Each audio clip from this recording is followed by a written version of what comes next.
Kwame Brown is gone. The City of Angels, Hollywood just should be celebrated. Throw a parade already, whether you win a championship or not. This man was a bona fide scrub. He can't play. No disrespect whatsoever, but I'm sorry to tell everybody the truth. The man cannot play the game of basketball. He has small hands. He can't catch the ball. He's got bad feet. He can't really move, even though he's mobile. Doesn't really know what he's doing. Doesn't have a post move that he puts to memory that he can do 2 times in a row. He has no game whatsoever, plays no defense, doesn't have the heart, the passion, or anything that comes with it. And you're asking me whether they gave up too much? Please, the Los Angeles Lakers knew exactly what they were doing. They should be celebrating right now, and Kobe Bryant should not be saying a word. Stephen A. Smith is a man who needs no introduction. Whether you love him or hate him, you know who he is, or at least who he presents himself to be. According to every study ever done. So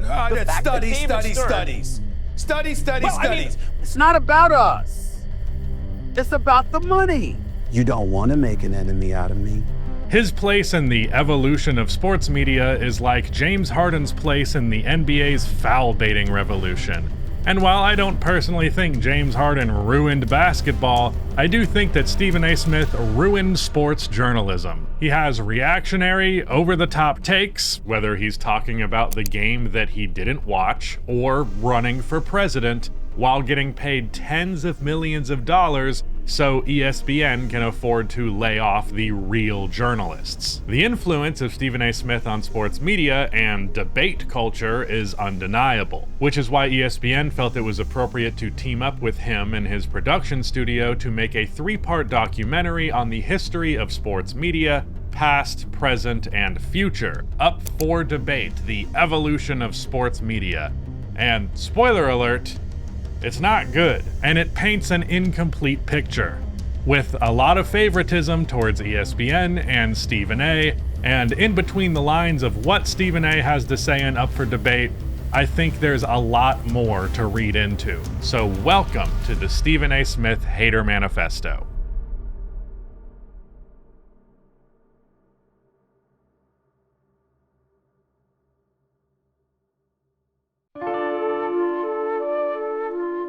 In a way, this docu-series is ESPN and Stephen A. Smith putting a stamp of approval on a brief history of sports media. For that reason, it's really closer to propaganda than real history. Oh, stop it, you with this nonsense, government propaganda. I'm talking reality. But to give it the benefit of the doubt, I'm gonna take it seriously and treat it like Stephen A is basically taking a real position on the grand narrative of his industry, because he is, whether he likes it or not. It's presented like it's his story, and the production studio he owns is credited for producing it alongside ESPN. So in the name of embracing debate, think of this as me debating the narrative presented in the documentary, because if I made a video on everything that I don't like about Stephen A. Smith, this video would be 20 hours long. By limiting the scope of this video to being like 3/4 commentary on just this documentary, I think we can keep this one about an hour long or something like that.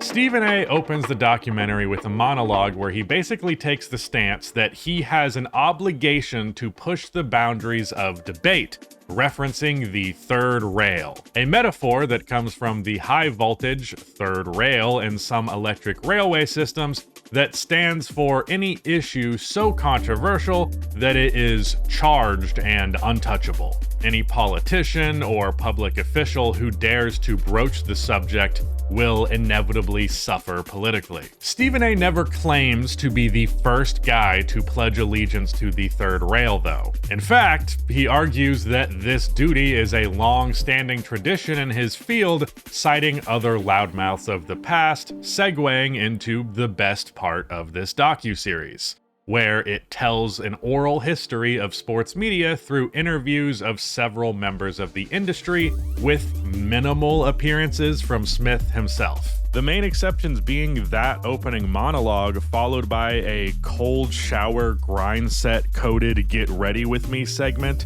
where it's set up like we're going to be looking at this evolution of sports media with one of its most pivotal figures, Stephen A. Smith, as our main character, or at least our main storyteller. But no, while we do see his morning routine, this is one of the only parts of the whole docuseries where we actually look at the career of Stephen A. Seriously, the tone is majorly implying that we're going to get some more insight into Stephen A's place in the evolution of sports media, not just his perspective, and it just never tries to do this sort of thing again. Instead, in episode 1, he directs our attention to his predecessors, citing Howard Cosell as one of his biggest inspirations. As you know, the heavyweight champion of the world has just made his decision. He has rejected induction into the United States military forces. How do you want to be called now, Muhammad Ali or Cassius Clay? Muhammad Ali. And while he paints Cosell as an admirable figure, it doesn't help Stephen A's case by the end of the documentary, as after watching the full thing, this shout out to tradition comes off more like an eagerness to point the finger at others for the perpetuation of a tradition that he chooses to be a part of. But I'm getting ahead of myself. This episode is somewhat uncontroversial, as it is pretty easy to divide the history of anything into several schools of thought, and in the history of sports media, one way to divide historians could be ESPN-centric and non-ESPN-centric. And even still, there's plenty of people on both sides who would agree that ESPN kinda changed everything. The whole point of episode 1 is to look into the past, and it seems to do a pretty honest job of it, as they don't need to stretch the truth very much to paint a pretty picture of the history of sports media through the lens of ESPN in the 20th century. In the past, aka before Stephen A. Smith, ESPN was kind of awesome. It was less a pillar of some big sports media industrial complex and more like a platform for sports journalists alongside the diverse range of sporting events on ESPN. They legitimately earned their role as the worldwide leader in sports by gambling on the market for such a product existing. And to give them even more credit, maybe they saw the writing on the wall that print journalism was on the way out, and they made a place where sports journalists didn't have to die alongside the newspaper. They built their platform off of a pretty mutually beneficial exchange between the workers, sports journalists, and their employers, the eventual juggernaut that was ESPN. I'm not meaning to suggest that the sports journalism industry is a beacon of fairness, or that ESPN was also the worldwide leader in workers' rights back in the day. Episode 1 is good, but it's not that good. No, when I say it's a pretty mutually beneficial exchange, what I mean is that the codependents on one another managed to work in a harmonious way that created a product that was very well received by sports fans at large. The quality of the roster of sports journalists and their ability to cover the game prolifically meant that journalists elevated the network while the network elevated the journalists. 24/7 news cycles were in their early infancy. CNN actually debuted the year after ESPN did, so this newborn media environment gave journalists the opportunity to take their talents to TV. Not all of these journalists were exactly known for their integrity, though. Stephen A. was not lying when he said that there is a tradition of grabbing the third rail in sports, and that sensationalism played a lot better on TV than in writing. The avalanche of debate culture didn't happen all at once, but there was always room for a person who had an outlandish opinion to find a way on the air. This slow decay created space for chronic third rail grabbers to get a foot in the door. People come on TV from sports writing backgrounds only to hone their skills as talking heads in a ratings-driven environment that cares more about profits than maintaining journalistic integrity. But these guys were the exception to the norm of sports media. They may define the industry today, but for decades and decades, they were the weird ones, the outliers. This pre-Stephen A. Smith portion of the evolution of sports media goes well out of its way to highlight how awesome ESPN was back in the day, strategically ignoring the thing that Stephen opens the episode with. It doesn't do almost anything to highlight the loudmouths of the past. It only even tries to do so in two ways other than mentioning Howard Cosell. First, in the beginning, during the morning routine segment, Stephen A says he listens to sports radio every day, and it spends a couple minutes shouting out WFAN, the New York sports radio station where Up for Debate says all of modern sports radio can trace its origins. And second, towards the end, they shout out how important and fundamental Pardon the Interruption was in creating space for debate culture to thrive at ESPN.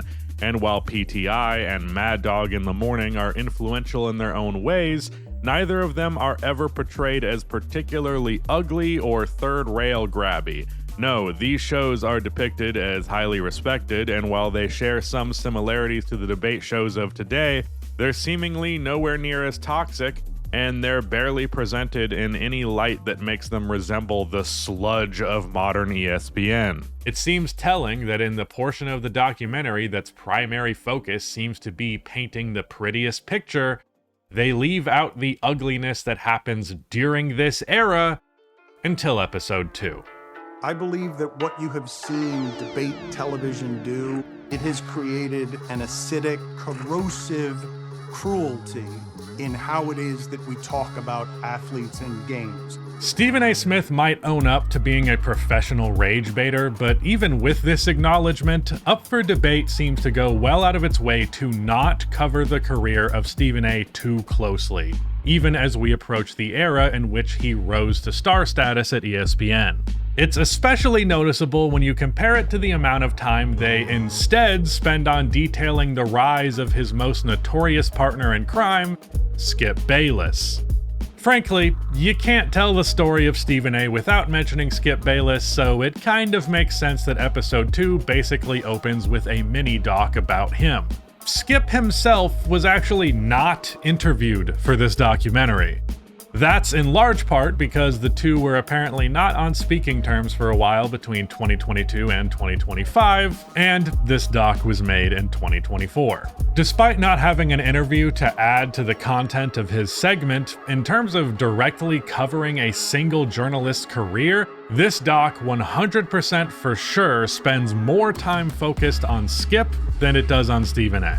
Even just this 7 minutes does more to cover Skip's career than the entire 3 episodes does to cover Stephen A. Smith's. Hell, it spends more time focused on Skip than anyone, including basically everyone who does get the privilege of representing themselves. I actually made an original deep dive a long time ago detailing my perspective on Skip, but a lot has changed since then.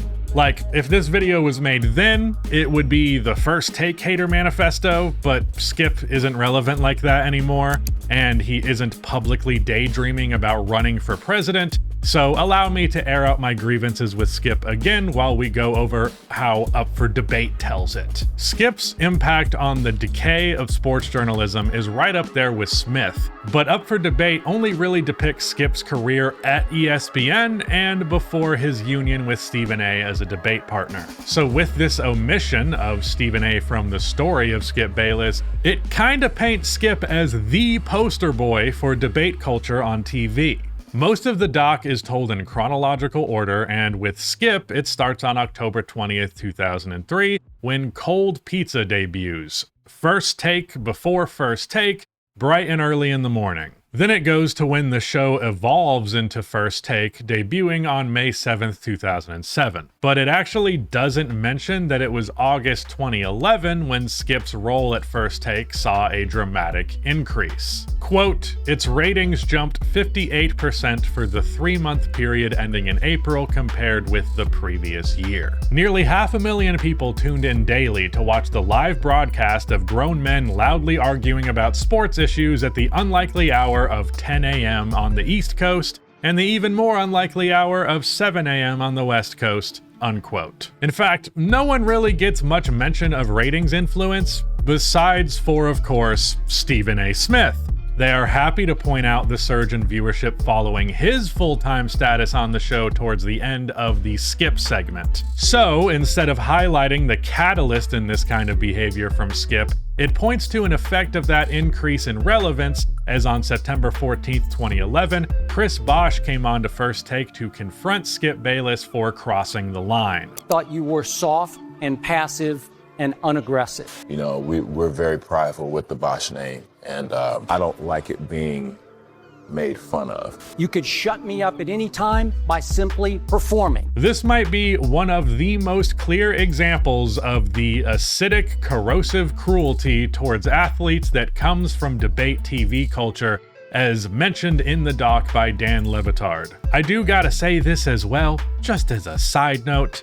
Soft is one of the most empty, made-up, nothing burger criticisms that exists. It's entirely arbitrary, entirely up to interpretation. Not a second of Skip's time is spent talking about how Bosch actually plays the game of basketball. It's just the hollow platitude of soft. An argument made by someone who doesn't know what they're talking about something that they couldn't even possibly know about outside of the surface level. Not that you should expect anything better than surface level out of this man. The documentary highlights that Skip Bayless wasn't playing a character, that it was really him that wouldn't back down from being a professional hater. But it's not like Skip is here to defend himself. Then it wouldn't be so easy to pin most of the negativity of this industry onto him. Skip is a clown, and he has always been a clown. Unfortunately, he was the one to show Stephen A. the ropes in the world of clownery. All right, I guess it'd probably be more of a never-ending handkerchief than a rope. Anyways, the doc seems to finally be willing to talk about Stephen directly as it jumps to April 30th, 2012, when Stephen A. Smith was announced to be joining First Take on a permanent 5-day-per-week basis. Again, like I said, this is the first mention of First Take's rating skyrocketing, and their final underhanded dig at Skip came when the doc claimed that Skip told Stephen A. that he needed him to take the show to the next level. All but depicting Skip as basically groveling to Stephen A. without ever showcasing why. Again, with no Skip present to defend himself against any of these narratives. Skip Bayless has actually disputed this version of events during the early days of their beefing era, years before Up for Debate was even released. 2012, they weren't satisfied with the numbers, they weren't satisfied with the ratings, the level of revenue that was being generated. Skip Bayless comes to me in the parking lot on the campus of ESPN in Bristol, Connecticut, and he says, I know you got your plans, you love the NBA, you love being out on the road, you love being in the locker room, but he said, but I need you. He said, I've done all that I could to take this as far as I could go. Thought about it for a couple of days, I said, all right, I'll do it. 1 month later, we were number one. And we've been number one ever since. And so when it skyrocketed to that point, it's like, oh shit, I didn't see this coming. Stephen A. telling JJ Redick on the podcast that a month after he joined me, that we skyrocketed to number one, where First Take remains. What? As Stephen A. well knows, the only competition that First Take had at that point was SportsCenter. There was no Undisputed. There was no Fox Sports 1. There was no competition to be found anywhere. We were competing with SportsCenter. We had already crushed SportsCenter. So how do you suddenly vault to number one? We had already done that. Which Stephen A. posted a Notes app non-apology to in response. But beef aside, okay, good. We've finally arrived at Stephen and Skip's first time together at First Take. Except, no. For some fucking reason, the doc takes a complete left turn and goes all the way back to April 6th, 1994. Now they're highlighting another OG third rail grabbing sports guy, Jim Rome, referencing the time that he got blitzed by the quarterback of the Rams, Jim Everett, for disrespecting him to his face on Rome's TV show, with Everett even warning him before that he'd get physical if he disrespected him again. Rome, of course, went on instigating him, knowing that getting threatened would make good TV, especially if those threats turned into promises. The fact that this was left out of episode 1 really demonstrates how that idealized version of sports media of before does not include this kind of stuff. This organization of ideas is almost a clever sleight of hand if you're not paying attention to it. They set up this idea of Stephen A. Smith's tradition being an important part of the narrative in episode 1 just to obfuscate it to episode 2 when it's a convenient distraction from how Up for Debate is not telling the story of Stephen A.'s career. Just everyone else's. So then we jump back to when Stephen A. Smith was on First Take, finally getting into some analysis of Smith's career for the first time, but for some fucking reason, we skip his time with Skip Bayless on First Take, pun intended, but seriously, they just cut that part of the story, like, entirely. Actually, scratch the like. We don't see any of Skip and Stephen A. doing their thing for more than just a couple of seconds. Never is the story of these two and their inflammatory show depicted in the entire hour-and-a-half documentary. Instead, some of the only footage we see of Stephen A. on TV in any substantial sense is when he claims when debating Jay Williams that he's always triggered and citing it as an instance of when it got personal, before using that to immediately segue to JJ Redick beefing with Kendrick Perkins on First Take right there in front of him in like 2023. This man wants to talk about personal beefs, and he can only cite some of the tamest shit I've ever seen on one of these shows. The same man who told Kevin Durant, "You don't want to make an enemy out of me," like he's a fucking mob boss. You don't want to make an enemy out of me. That guy, that's all the beef he can reference. And then the only other example of a debate getting personal is something that doesn't involve you, something you were just a spectator for. If you are not paying close attention to the documentary, it'll be easy to miss how at every opportunity to actually cover the career of Stephen A. specifically, it seems to choose not to. You could maybe claim this to be Stephen just gracefully sharing the spotlight to smaller stars in the industry. Episode 1 highlights those who came before him. Episode 3 highlights what comes after. But this is the episode to talk about Stephen A. directly, and they don't look into any of this man's career besides for a passing mention. Instead, he takes a ton of the credit for making the industry what it is today without thinking too hard about what the industry is today. It's actually kind of hilarious that rather than truly highlighting Stephen A.'s predecessors, it instead points the finger at his most related peer while giving Skip as few flowers as possible. They honestly show more love to Jim Rome than Skip Bayless. It's kind of hilarious. It feels almost like Smith's criticisms of his chosen tradition and himself are directed at somebody he used to mirror in debate for hours a day who's not even present to speak for himself. And when it's not pointing the finger at Skip, it's whoever else is at the table with him on First Take. This isn't a man who's afraid of the spotlight. He's not being humble. He's deflecting. His words say that he's proud of what his place in today's culture looks like, but when examining closely, his actions say otherwise. So far, there's basically been zero introspection or vulnerability from Stephen A. Smith. It's weird how a guy who seems to love the sound of his own voice refuses to tell the story of his own life in the context of the history he's living in the context of the history he claims to be proud of. It's insane how much he talks in this doc while saying virtually nothing. LeBron said something a while back that has always resonated with me. At the end of the day, it's just basketball.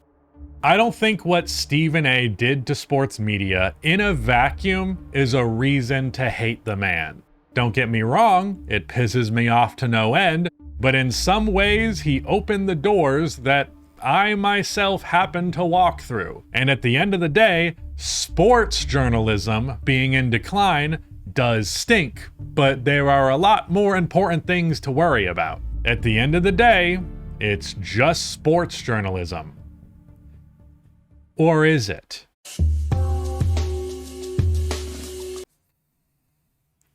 My head, the fucking Vsauce music starts playing. The thing is, Stephen A. Smith and ESPN don't exist within a vacuum, just like sports. And this episode does delve into the conversation around sports and politics intersecting. For the most part, I agree with everything the documentary has to say about this particular subject. And there are naturally always people who get mad at that and say to keep politics out of sports. And to that I say, no. Whether you like it or not, sports and politics have always mingled. People don't exist within a vacuum. Politics affects everyone, whether you elect to stick your head in the sand or elect a fascist. This doc echoes the same sentiment that I have for years now, specifically highlighting how athlete activism leads to awareness of issues being forced to the center stage. All of this is good. No notes. Well, actually, one note, which is that Stephen A. doesn't have a single extended clip of any of his political stances highlighted in this segment, after comparing his work in episode 1 to the reporter who was there for Muhammad Ali when he refused to go to Vietnam. But we'll get into Stephen's shitty politics and overall worldview later on. Where I split off entirely from the doc's perspective is when they discussed how ESPN had a wider impact on debate culture, spanning beyond sports and into the format of 24/7 propaganda machines, I mean news networks. It has this sort of full circleness with episode 1, where it begins with ESPN trying to be the CNN of sports, and leads into CNN trying to be the ESPN of politics. The implications of this are as interesting as they are horrifying, but the doc just glazes over the potential problems with this culture shift. Instead, it cites Jon Stewart going on CNN that one time. Why do you argue? The two of you? It's not so much that it's bad as it's hurting America. I love discussing politics through sports, but I think we can all agree that we should not be discussing politics the same way we discuss sports. Grabbing the third rail when the rail only says Chris Bosh is soft is fine. Grabbing the third rail when it says, who cares about Epstein? I'm gonna party this weekend. Don't you have anything to do? Get a life. That's not okay. You're in an uproar off the Epstein list? That's all you've got? It's really, really surprising that this matters. Of course, I think there's a list, but I don't know. I suspect, but I have no knowledge, nor do I care. It's Friday night. I'm getting ready to go out and enjoy myself. I'm getting ready to have a nice weekend. I could give a damn about the client list, the Epstein client list. This has no effect on me whatsoever. I have a life. I don't understand for the life of me why this matters so much. Then I start to actually hate this guy. And I start to hate the degradation of sports media, because it didn't just stop at sports media. All of media, journalism in general, is in steep decline. The sports debate format made it so that the discussion wasn't informed by the facts, but rather who had the better debate skills. And now in politics, in the media, in our hellish 24/7 news cycle, the facts don't matter, just how you can spin them. If you say the right series of words in the right way, anything can be the truth. If you're a well-spoken, confidently wrong guy, then you can own some unprepared good faith opposition. And then your perspective is the truth now to some people just because you came off more compelling. It's sophistry, it's ugly, and it ends lives, sometimes even during a debate. Politics isn't about what's right, it's about who's dunking on each other harder with their sick memes and rhetorical skills. It's gross. And the fact that this doc presents this influence as a good thing, like it's something to be proud of, it's actually sickening to me. up for debate makes it clear that Stephen A. Smith's ideology is that things are good or bad based on scale, not any kind of moral judgment, and certainly not based on any kind of self-reflections, and even more certainly not based on any kind of journalistic principles. Oh look, CNN is talking about genocide, the same way that I would talk about if LeBron is clutch or not. Look at how influential this is. Look at how big our impact on the media landscape is. Isn't it so big, so large? I mean, damn, what an impact. Look at the size of the influence. Never even considering that maybe this big impact is closer to an Oppenheimer kind of impact than, like, I don't know, the guy who invented penicillin by accident. Which is probably why Stephen A. is the only journalist present in the doc that appears to be actually excited about the future of sports media, as the edit features a montage of ex-players and others debating on podcasts. The journalists in this doc don't get that many criticisms about the current state of sports media left in the edit. I mean, there's some, but to me, that means that there was so much more of it that they felt obligated to leave some of it in.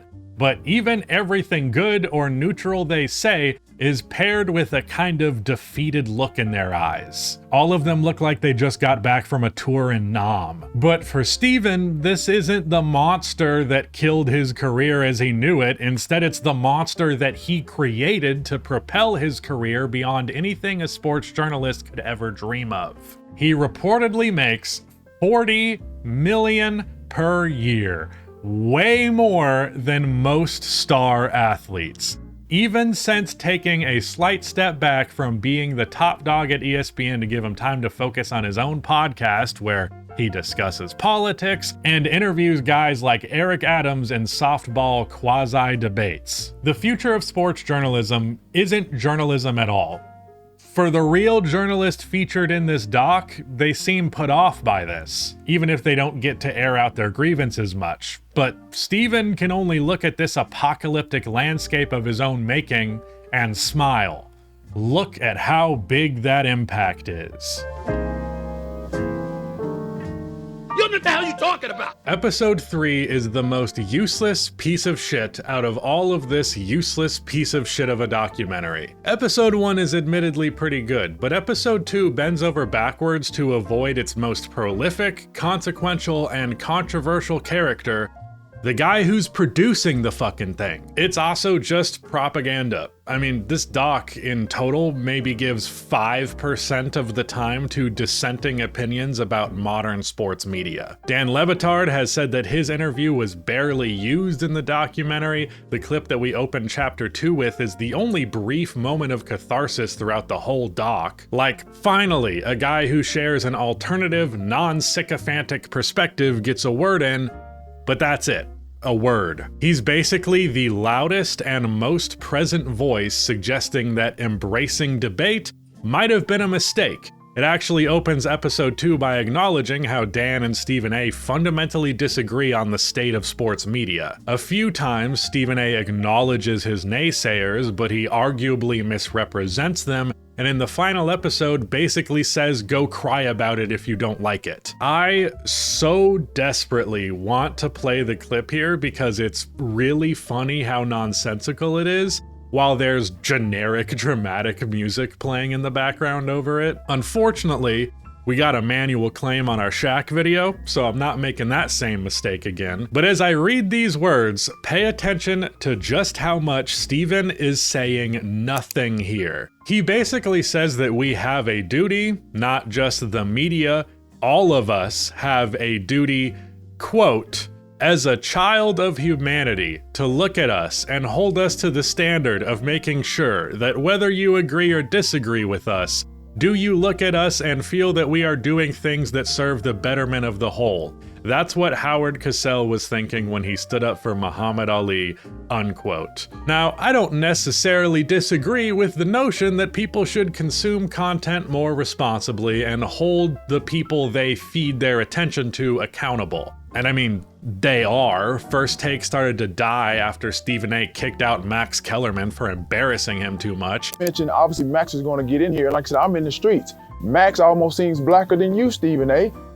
with what he's coming, with his commentary. And Stephen definitely does not have the same cultural influence that he did a couple of years ago when Skip was on and First Take was in its prime. That said, the man is exceptionally good at saying the right annoying thing to maintain relevance, to the tune of $40 million a year, no less. Episode 3 is bad because it's a sloppily thrown together edit that is just designed to promo a bunch of different independent shows. Once again, we can interpret this charitably and say that Smith just wanted to be nice and give his friends a spotlight at the end, but this is a fucking hater manifesto, so I'm not gonna interpret it charitably. Stephen A does seem excited for the future of sports media, but it's not really for noble reasons. First of all, this new media environment has led to an absolutely insane amount of wealth and fame for him.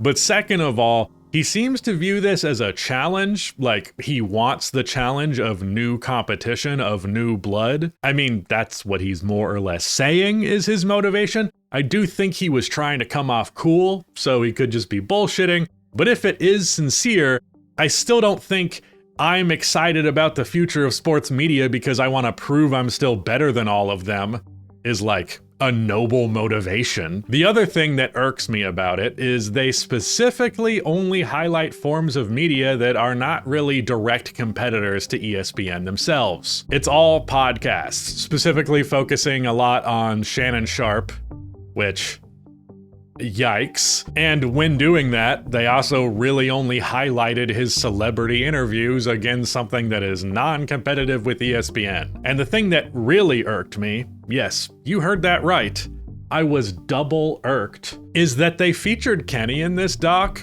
King of the Fourth Quarter, not as an interview or anything. No, that would have maybe actually been interesting, which this episode is trying desperately not to be. They mentioned Kenny once and show him on screen a few times, but the clips they use are from a rebuild in 2K. I realize this is a small thing, but the more I thought about it, the more it annoyed me. I think it's pretty underhanded to be like, look at the future of sports media. A guy playing 2K. I love Kenny's 2K rebuilds as much as the next guy, but come on, I don't think this is the best representation of his place in sports media. Like I said, I'm probably reading into that a little bit more than I should, but man, I did not care for it. Something else that also read as a little underhanded to me was calling all of this stuff the future when it's literally happening right now. It gets into how social media democratizes discourse in a way that was impossible to imagine when Skip and Stephen A first taked. And it gets into athletes making their way into the media. Probably the most interesting thing Stephen A says on the whole doc isn't even from his interview. It's an old clip from when he had a conflict with Jalen Rose. Media can't have it both. No, hold on. Stop with that media. Where you working at? Not only is it interesting, but dare I say it, Stephen A. Smith is right. I, for the most part, am glad to see players entering the media space, but what I do not like is how many of them join the space with a severe amount of arrogance about how sports media mistreats and misrepresents athletes, only for them to do the exact same thing on their own platforms. Every time we see you, you're working out at another place. We never see you in the Hawks arena working out. Stephen isn't mad to be called the media because he's offended by the label. He's mad because Jalen says it in a way that implies that he's anything different. It's not fair for Jalen to refer to Stephen as the media like he isn't the media himself. If you're gonna do full-time commentary, whether you like it or not, you're a part of the group, especially if you put on a suit and tie on literally an ESPN show. That said, I think the wave of athletes making their own shows stemmed from a resentment towards figures like Stephen A. Smith. Oh, and also money. It's a pretty easy way to make a lot of money.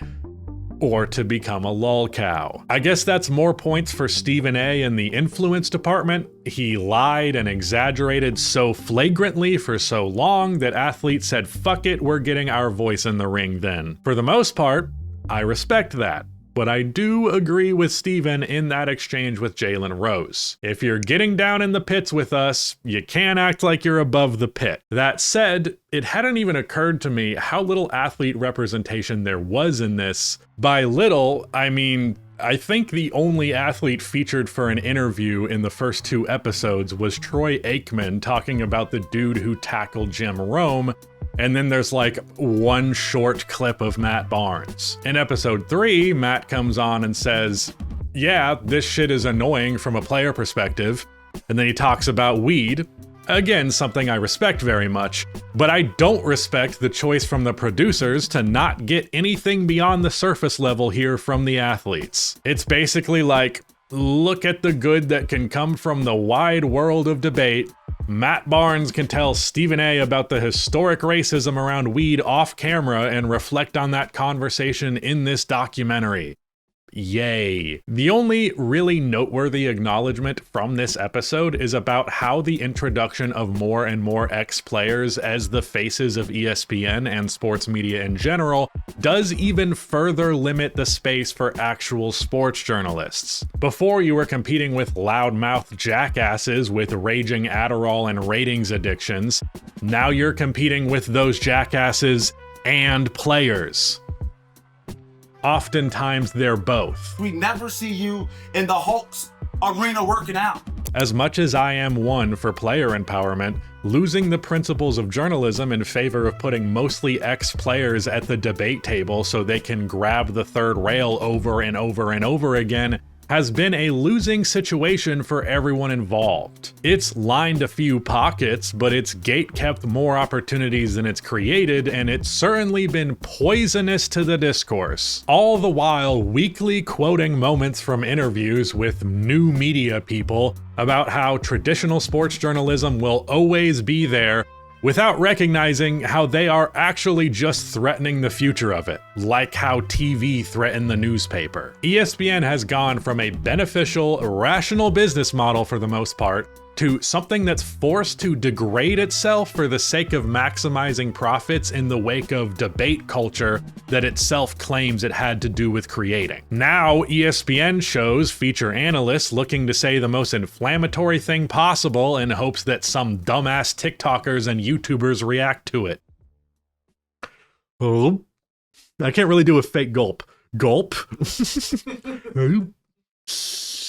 And then, when they get a crazy response, now the show is about the reaction to the show or someone else's show. It's very cyclical. So much of the sports coverage is not did they win the game, but did you win the argument that you were having with the media member across from you about the game? I can empathize with having to fill airtime, especially on that scale, because I might post pretty frequently, but I'm not doing hours of programming every day. That shit is intense. But it's hard not to feel like over time, the sports debate show format, and ESPN specifically, has just become a clown show competing for who can honk their big red nose the loudest. And that downward trajectory into the pit we're in now has become pervasive in our culture. Things are being dumbed down to the lowest possible denominator. We exist in a take culture, a take economy. I mean, shit, I just made a short form channel just for me reacting to hot takes. As much as I hate this game, I've also cursed myself into having to play it. Again, if it was possible for this kind of style to just stay in the sports world, then I'd be more annoyed than pissed off. But it's not, and it feels like every day we stray further and further from caring about what's right to instead caring about who was better at arguing. And all of that sure as shit isn't doing anything to honor the ideals that made ESPN a pillar of the industry in the first place, in favor of cultivating heated debates and succumbing to the clip farming industry norms of today. Grabbing the third rail over and over again to please your shareholders is the core problem with debate culture today, because it puts the incentive to sensationalize before the duty to the truth. As many good things as this accessibility has spawned, as much as it has benefited me personally, it has come at the cost of the truth. The solace that I take in all of this is that this degradation has led to direct consequences for ESPN. Their relevance is in decline, and they persistently make terrible decisions like firing Zach Lowe while giving Stephen A. a blank check for his salary. The way they approached the attention economy is vapid and short-sighted. Honestly, ESPN has become a lolcow in its own way. Their only relevance to die-hard real sports fans is when we laugh at them. That's quite the fall from grace. And unfortunately, I think they kinda brought down American society with it. At the very least, it actually played a pretty damn big part. People talk about how we're more divided than ever, which isn't true. Americans actually agree on quite a few things, including universal healthcare, gun control laws being far too loose, Israel committing genocide. We just have politicians who don't care to represent the people. And it benefits them to say that the other side is at fault, when in reality, it's both of their faults. Also, like, there was a civil war, guys. But the sentiment that we're more divided than ever is symptomatic of how the importance of integrity in media has been eroded by the rat race to the most sensational point possible. How social media algorithms put us into echo chambers, and that for a lot of people competing for your attention, they don't care about the truth, but what's profitable. And Stephen A. Smith is one of those people. That Kellerman offers too much nuance, so we have to make it in the form of entertainment. We have to, it's not that it's ignored, it's that the journalism becomes less important. It's the argument, it's the sparks, it's the debate that needs to be carried. Yeah, but where you're missing the boat, and I'm actually surprised that you're missing it, Dan, is that it's not about us. It's about the money. The way Steven tried to bookend this documentary truly blew my mind. It closes just as it opens with a Stephen A. Smith monologue where he basically just puts the onus on the viewer to not watch sensational TV if they want less sensational TV. He describes great sports journalists of the past in a continuation of the quote we opened the chapter with, saying, "These people cared about the standard or elevating it in their own way. And even though we might do things differently today, we can never forget it. Never forget that you have an obligation to uplift, not to squash." Which, What? Which is it, Steven? Are we obligated to third rail it as a sports journalist? Or are we supposed to uplift and not squash? You realize that's impossible, right? What is the clip that makes Stephen A. Smith's career blow up? What is considered basically the best moment of his entire career? Oh yeah, it was this. Is that a trick question? You tell me. They gave up Kwame Brown. Sixth-rounders. I could care less. Into his salary for First of all, understand something. When you're giving up first-round picks, if you are a quality team in playoff contention, it really doesn't mean that much. That's number one. Number two, and more importantly, Kwame Brown is gone. The City of Angels, Hollywood, just should be celebrated. Throw a parade already, whether you win a championship or not. This man was a bona fide scrub. He can't play. No disrespect whatsoever, but I'm sorry to tell everybody the truth. The man cannot play the game of basketball. He has small hands. He can't catch the ball. He's got bad feet. He can't really move, even though he's mobile. Doesn't really know what he's doing. Doesn't have a post move that he puts to memory that he can do 2 times in a row. He has no game whatsoever. Plays no defense. Doesn't have the heart, the passion, or anything that comes with it. And you're asking me whether they gave up too much? Please, the Los Angeles Lakers knew exactly what they were doing. They should be celebrating right now, and Kobe Bryant should not be saying a word. I'm not saying he was wrong about Kwame here, and I can't deny the clip is very funny. But it sure as fuck looks a lot more like squashing than uplifting to me. Why are your peers calling your methods acidic, corrosive cruelty? Is that typically something that is said of someone whose life philosophy is to uplift and not squash? What the fuck are you talking about? You talk about how important it is that your peers have standards about viewers needing standards, but then go on to celebrate a potential future where we sacrifice those standards for the sake of having a more diverse potpourri of master debaters on our screen? Why do you have no apparent interest in taking responsibility for your influence? What are you so scared of, man? Do you not like the person who you see in the mirror? Are you ashamed of your place in the culture? If Stephen A. isn't ashamed, he did a damn good job of coming off that way. He gives lame, sheepish excuses for his jackassery, and the editing is extremely selective to silence the critics and keep the spotlight far from the ugly side of Stephen A. Smith's career. So if he won't talk about it, I will. And I decide to play a little solitaire, which, by the way, I always do. Stephen A. Smith is a journalist, at least by title. But it would be more accurate to say that Stephen A. was a journalist. He's a journalist in the same way that Dr. Oz is a doctor. Dr. Oz was a doctor, and now he's a pill pusher on cable. Something like the title of journalist isn't just bestowed and then by default all of your actions are deemed journalistic from then on. Have you been inside a locker room? Have you been courtside and seen some of these dudes? I'm telling you right now, Max, here's what I'm telling you. Well, whatever. When Stephen A. Smith was coming up, he was absolutely a journalist. He is right when he says he put in the work to get the opportunities that he did. He got there the quote unquote right way.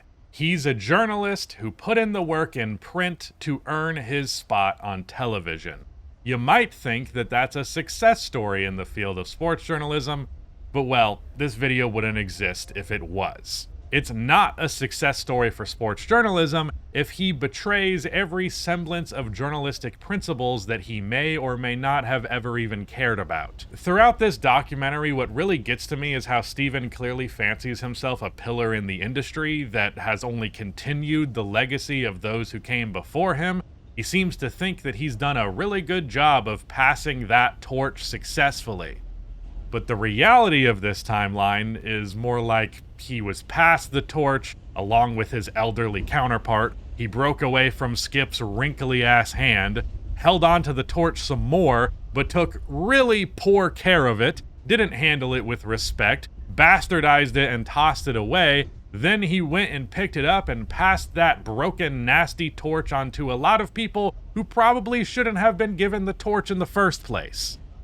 The thing is, I'm no journalist, so why am I bent out of shape? Well, to put it plainly, I've always admired the profession, especially the idea of what it was before I was born. Then over the course of my life, the power and influence of those way more often principled voices slowly faded into a distant memory. Celebrity journalists of the past at least seemed to care about seeking the truth, and offensiveness was just something that came along with that. Whereas today, people like Stephen A. Smith just live to offend because it makes money.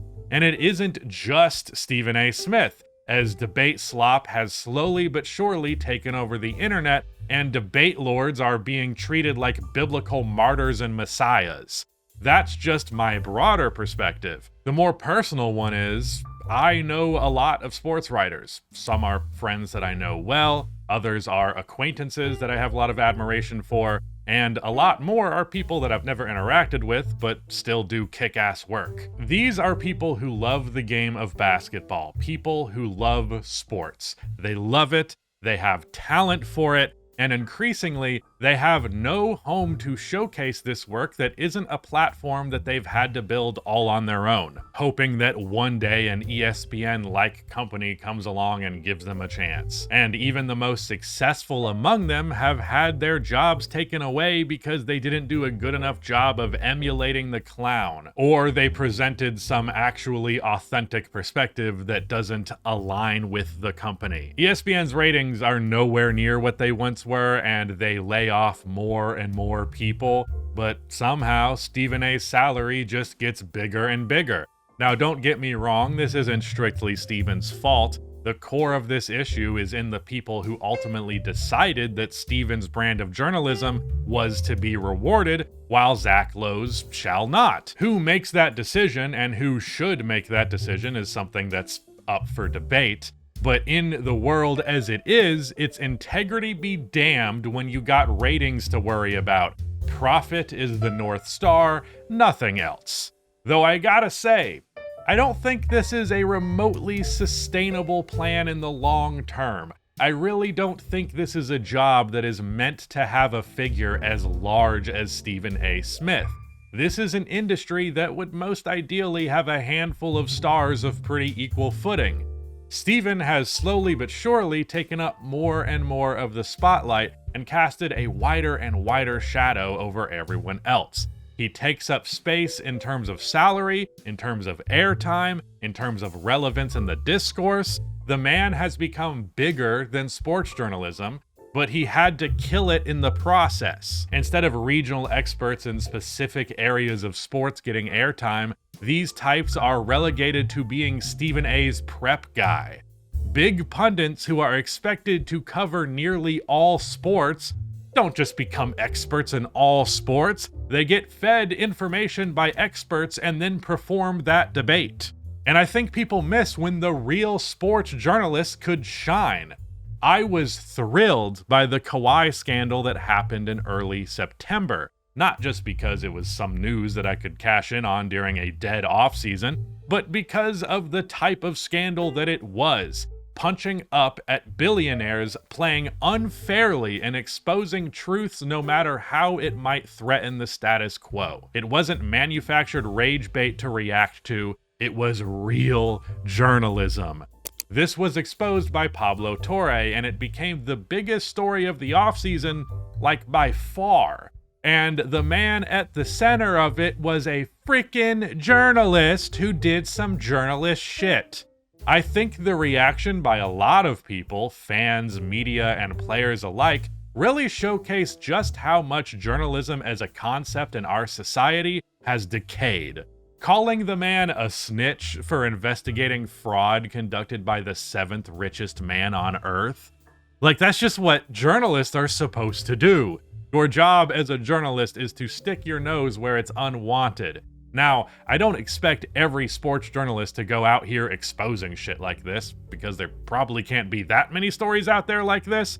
But then again, that could just be because there aren't that many people looking for these kinds of stories anymore, because it's not profitable. Pablo unfortunately couldn't have even managed this feat if not for Dan Le Batard, who funded his operation.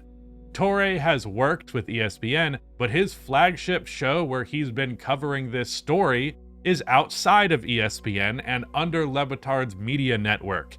It takes an independent guy with a strong conviction for journalism and decades of experience to independently choose to sponsor this sort of project. Of course, it wasn't going to be ESPN that does it. How many clips does Pablo even have of him yelling or making a funny face? How are we supposed to meme this, Pablo? I was very happy to see this success for Torre, in large part because this kind of thing is what we are robbed of now. But also because it kind of proves a theory that I have had about the sports analyst/journalist job for a while now. These kinds of efforts from Pablo weren't so foreign in the past. And what also wasn't as foreign is journalists poking their noses where it's unwanted and finding out some wild shit.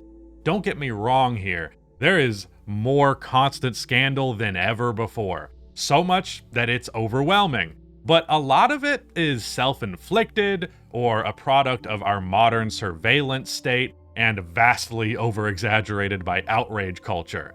This is anecdotal, but there are so many wild-ass stories in the history of the NBA and sports in general that are only known because of some nosy-ass journalists. There are more stories now, but the story is that, like, someone said something on a podcast. It doesn't really hit the same. Manufactured debate drama doesn't have as much meaning as real journalism.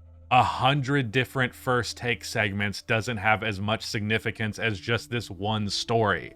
Now, I realized long ago that many of my issues with Stephen could be very easily deemed as hypocritical. I'm not a journalist after all, and yet here I am taking up space in an avenue that was pretty clearly created in part by Stephen's influence. All of that is undeniably true, but to be honest, I have my own internal conflict about exactly that. Oftentimes I doubt myself, my ability, and whether I even have the right to exist in this space. But through that internal struggle over the years, I do personally believe that I have refined my ability both as an observer of the sport and also a communicator about it. I realized that I kind of felt gross about how I would sometimes speak about athletes in my late teens and early 20s. And as my worldview shifted, I got more and more principled in my approach to this silly little job of mine. I may not be a journalist, but I do my best to be as principled as possible in this niche, which I wish wasn't like coming off as a brag, because that should just be the standard.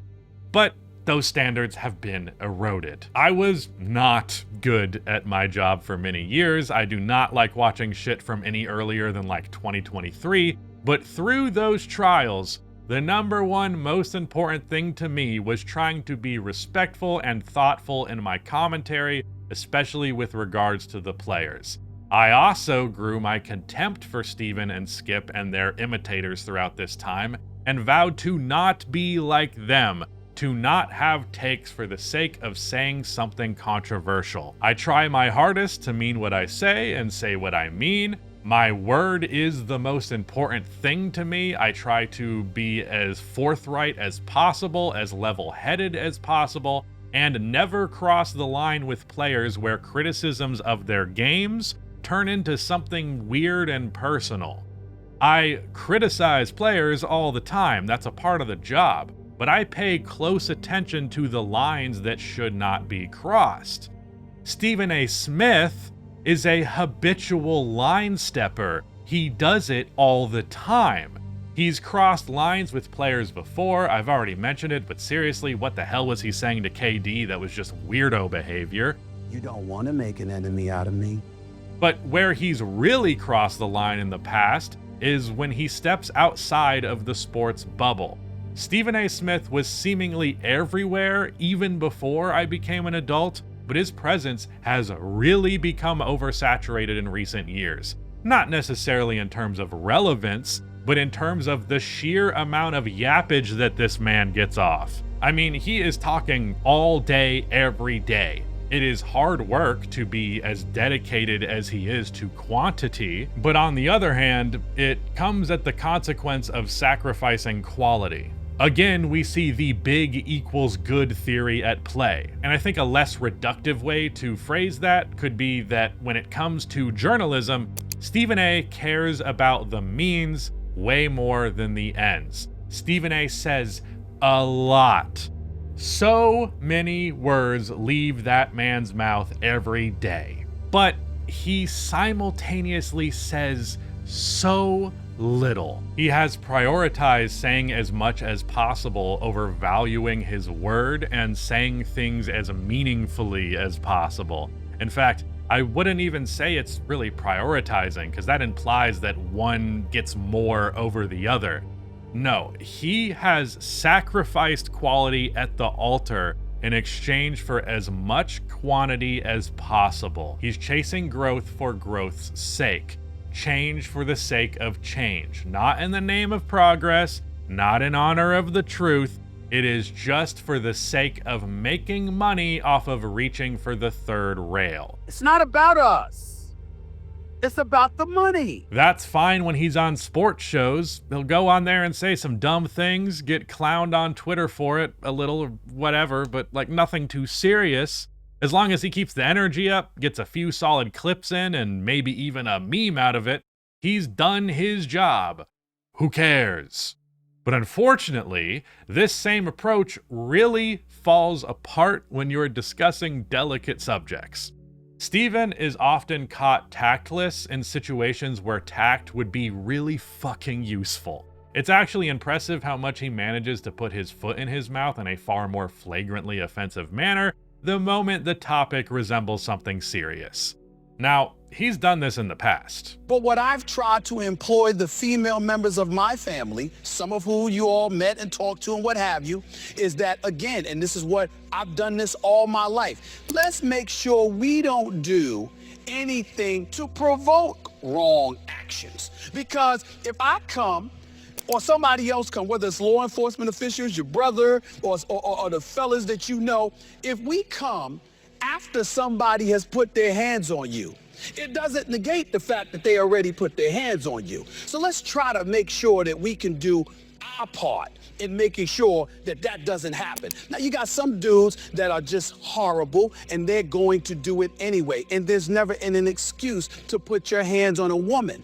But domestic violence or whatever the case may be, with men putting their hands on women is obviously a very real issue in our society. And I think that just talking about what guys shouldn't do, we got to also make sure that you can do your part to do whatever you can do to try to make sure it doesn't happen. We know they're wrong. We know they're criminal. We know they probably deserve to be in jail. In Ray Rice's case, he probably deserves more than the 2-game suspension, which we both acknowledged. But at the same time, we also have to make sure that we learn as much as we can about elements of provocation. Not that there's real provocation, but the elements of provocation, you got to make sure that you address it, because what we've got to do is do what we can to try to prevent the situations from happening in any way. And I don't think that's broached enough, is all I'm saying. But he's been especially adept at putting his foot in his mouth in recent years as his volume has increased.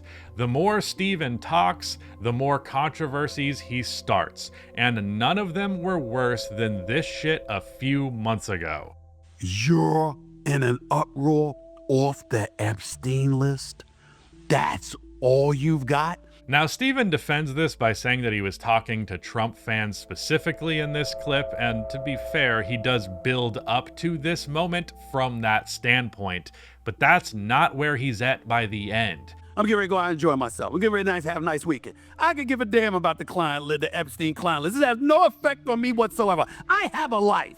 I don't understand for the life of me why this matters so much. Yeah, at the end there, he expresses how much he didn't care, how unbothered he was. And his argument is so poorly reasoned and strangely worded that he denigrates the context of what he's saying. His tact is so poor that it farms clips while conveniently giving him plausible deniability. Steven has sunk his teeth into politics more and more lately, and it has not gone well for anybody but his accountant.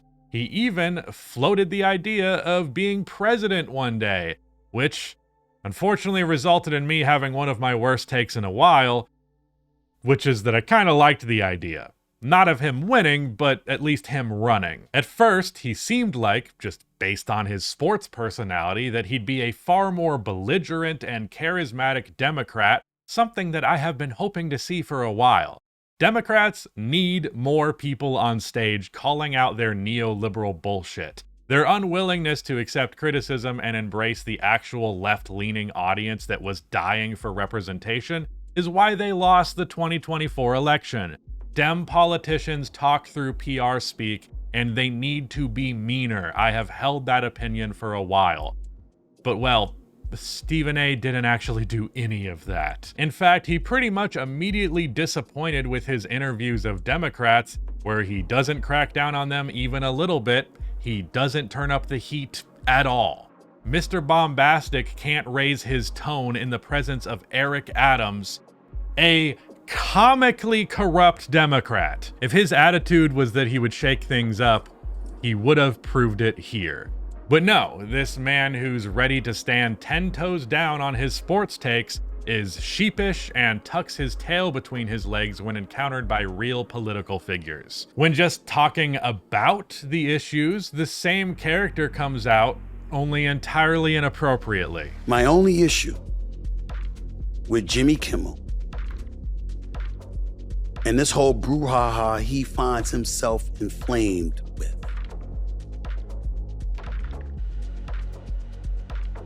is not that, oh my God, you can't say a joke.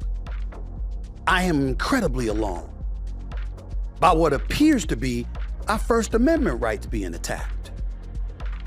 This is what I do for a living. I don't like that.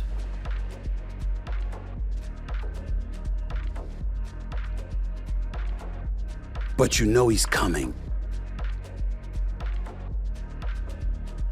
And you know part of the reason why is to get back at everybody who tried to take him down. They didn't try to keep him out of the White House and that was it. They tried to throw him in prison. The man is coming.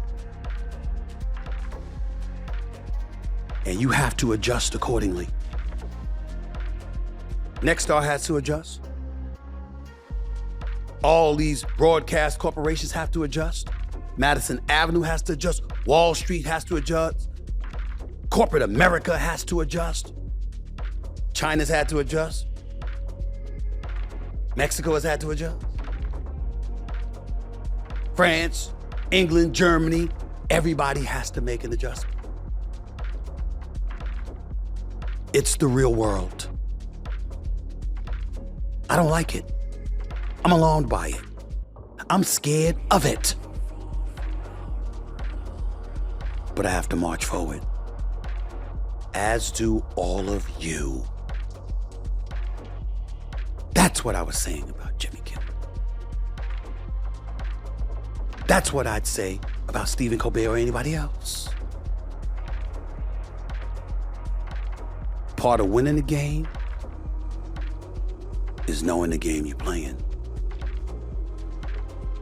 and adjusting accordingly to ensure that when all is said and done, you come out on top. This reactionary centrism is at the core of who Stephen A. is. It's also as anti-journalism as it gets. Oh, the authorities are starting to crack down on speech. Better get ready to adjust. Better get ready to capitulate. Ah, yes, that is the general attitude of journalists. I imagine Stephen A. at like 9 years old on the playground practicing his free throws, and he sees some other kid getting bullied. And instead of helping or tattling, he just walks over to another basket where he doesn't have to watch or get involved. And adjusting accordingly to ensure that when all is said and done, you come out on top. This attitude of selfishness, whether it be regarding social norms or greedy profiteering, is not one that is compatible with calling yourself a journalist. The reason that happens is because for Stephen A., politics is just another thing to talk about. Politics is content to allow him to fill the airwaves with his voice even further. Don't get me wrong, I'm not telling Stephen to stop talking about politics. It's his right to do so, and unlike some people, I'm not in the business of declaring what you can and cannot talk about.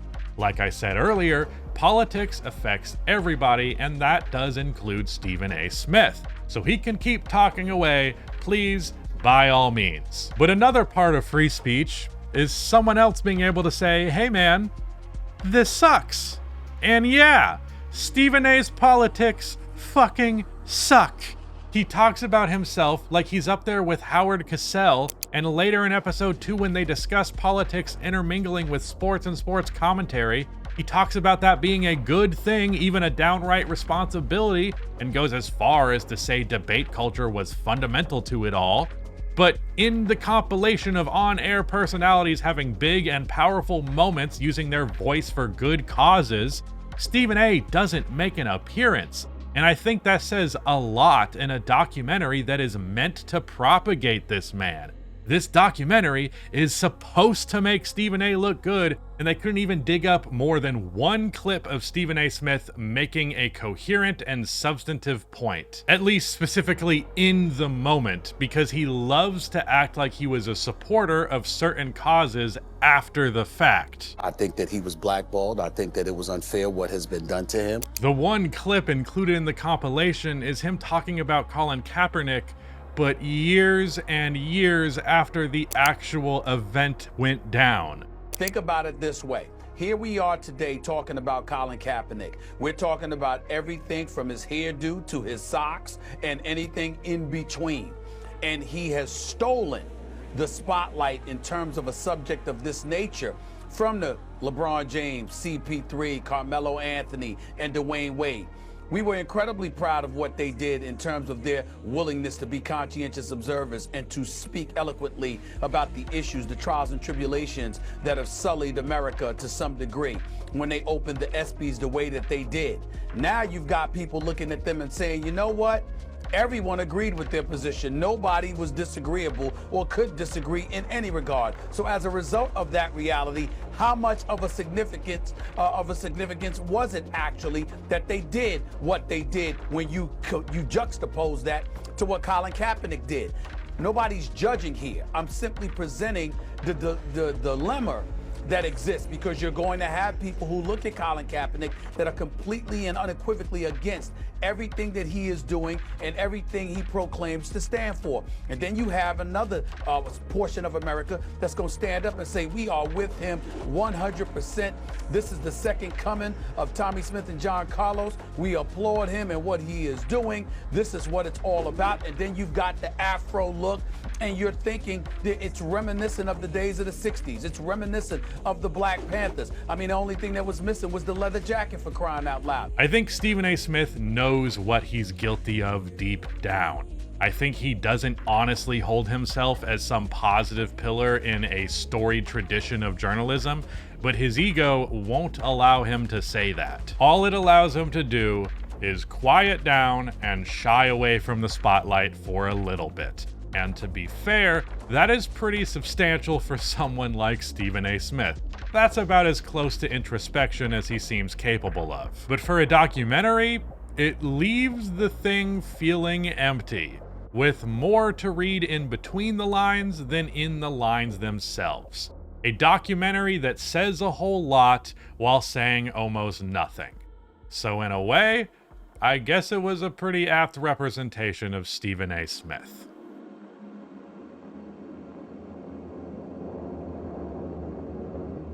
Thank you so much for watching this video. I really appreciate it if you made it to the end. Thank you so much for supporting this content in general. If you would like to support this content even further, our Patreon is the top link in the description. We're trying to reach a goal of $1,000 a month so we can get that John Stockton hater manifesto made.